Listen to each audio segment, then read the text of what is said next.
Hi. This is for Trav. This is an old response to something from last May 2016. And,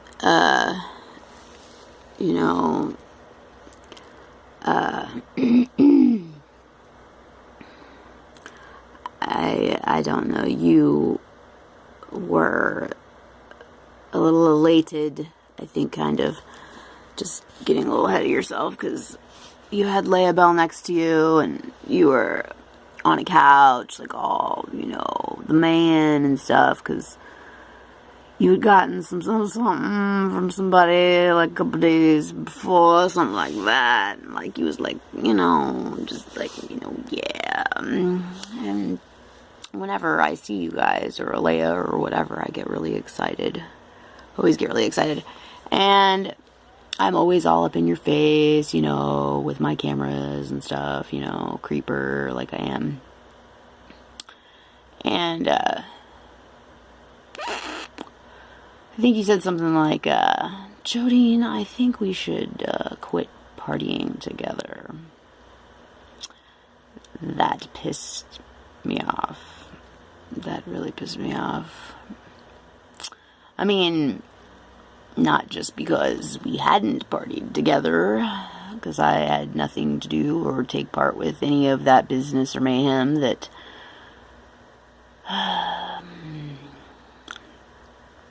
had y'all, whoa, out of your head, and everything. But, every single time I'm with you too, that's what I do, is generally get up all in your guys' face, like, oh, blah, blah, blah, blah, with my camera, because I'm like a paparazzi, and I'm just like, oh, blah, blah, blah, blah, not because I'm high, but because I'm a mom. So, anyway, yeah, this was something I wrote to you after you guys told me that I didn't deserve any respect because I went the fuck off. Because I'd never gone off before about how I felt about everything over the last 4 years that I was privy to. So anyways, listen to this with love, and at the end I have a little special, little snuggie, little squeeze for you. So anyways, just how I felt at the time, and I wasn't saying it crazy and said it calmly.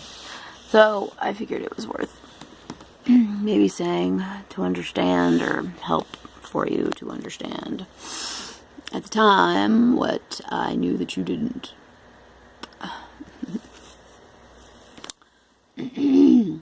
Travis, I guess what you don't understand is that you can talk calmly all day long in the face of enraged violence in form of spoken word, which, by the way, has been silent, and supportive of far fucking more than I can ever convey, or that you or my daughter could ever comprehend or even begin to understand just how far out of my comfort zone I have shown up to serve her and anything she has ever asked me to do, with all of the fairest of novelties. Take heed without offending or upsetting or, causing any, like, oh, it's a mother alert kind of thing, but in beautiful tone, with the lightest of tender preparation for premonition in form of possibilities that pose perhaps, well, in fact, the same things that your heart and your gut told you from the beginning, which has proven as accurate as the future has come to pass in verbatim before your eyes. Isn't that what you said you told me? You told Leia that in the beginning.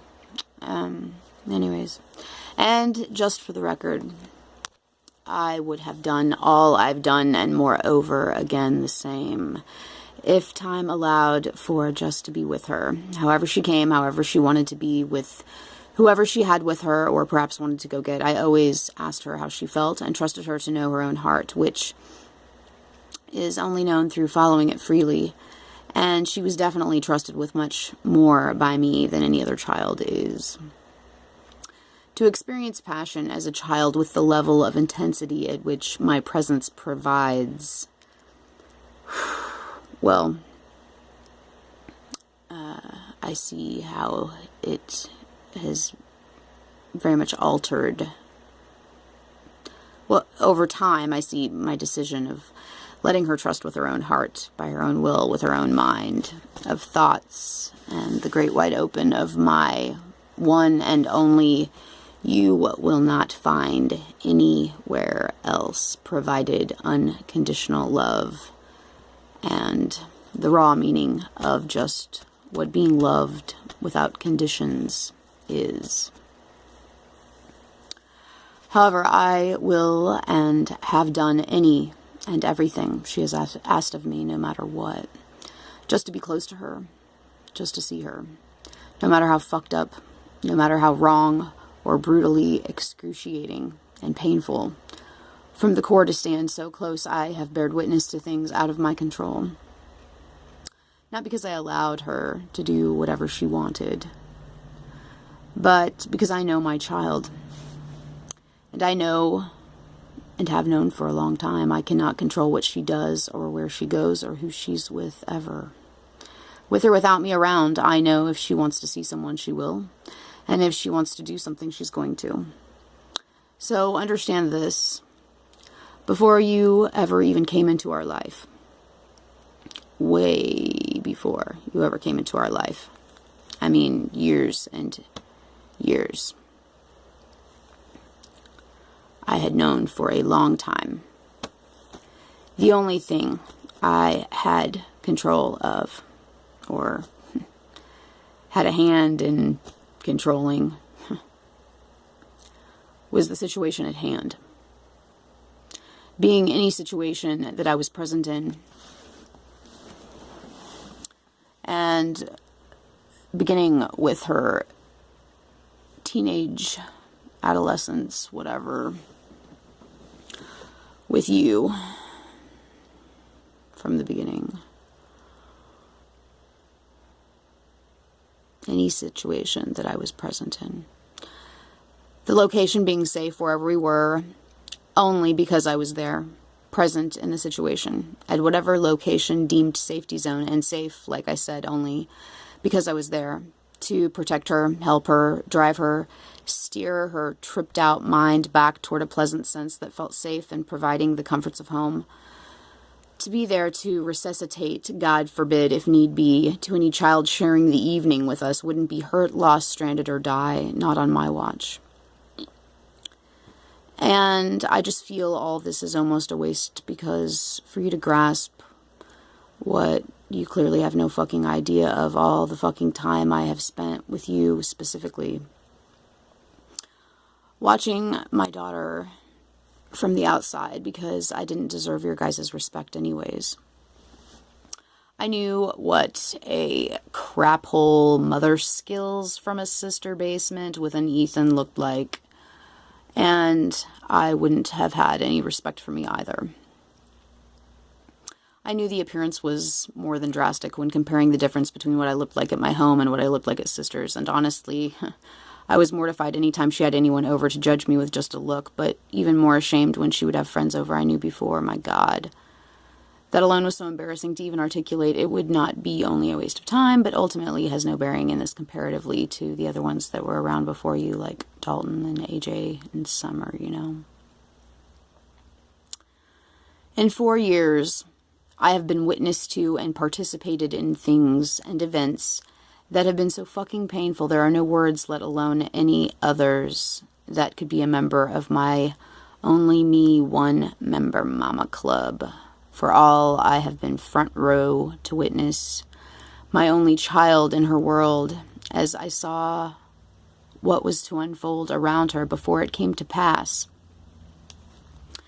As I died over and over again, watching what I could not control or stop or even get her to see me or hear my voice speaking to her through the veil of smoke we were both going to drown in together, which included us both because of the cost placed upon me as a tax, so to speak, just to be with her.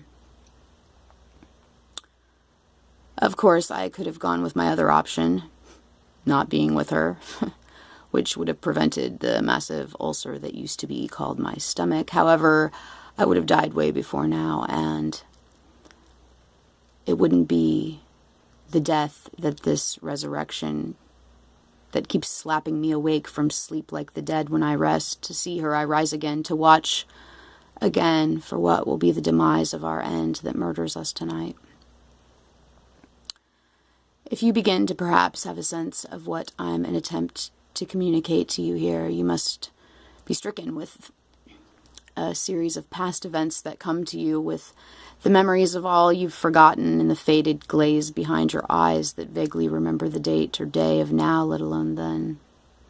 But hey, who needs to be reminded of something they know so well because they lived it? How silly for memories to come back to life before you to witness such foolery of what you lived, what you know so well, all the video footage of recorded memory.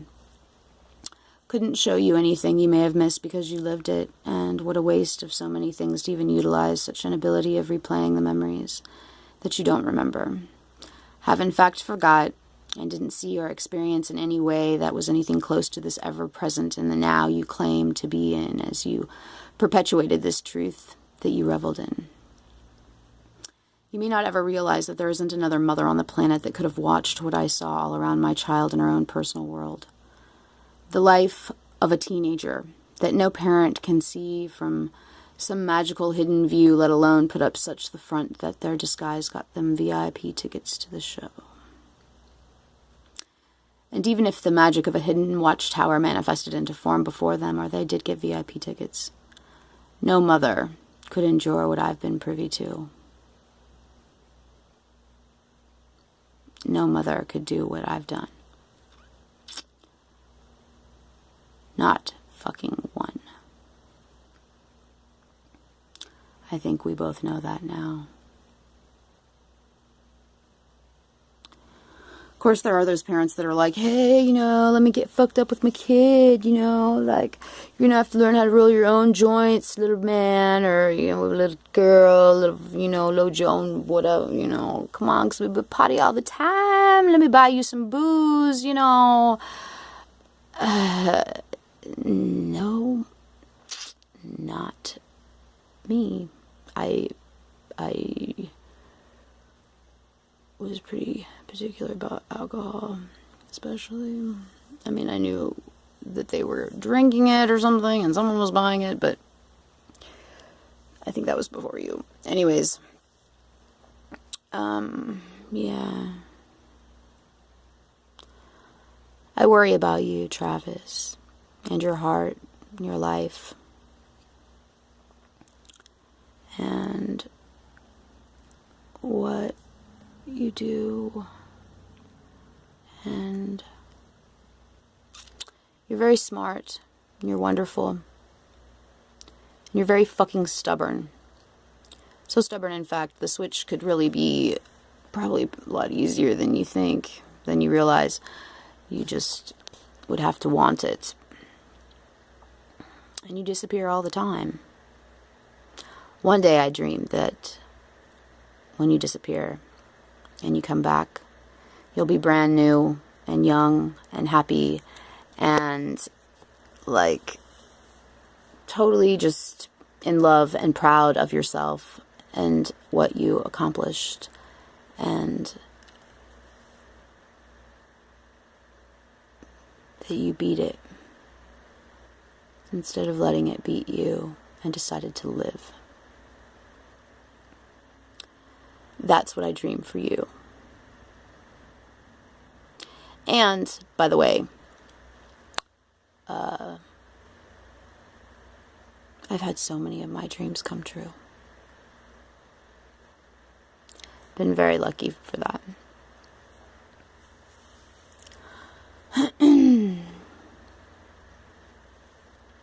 Aside from the horrific nightmares and scary movies and things that life can become, and reality as well, but yeah, the beauty is so much easier to remember and perpetuate any moment I can, or attempt. It's much easier to do it for others. Anyways, you should do it for yourself. I love you. You're a brat.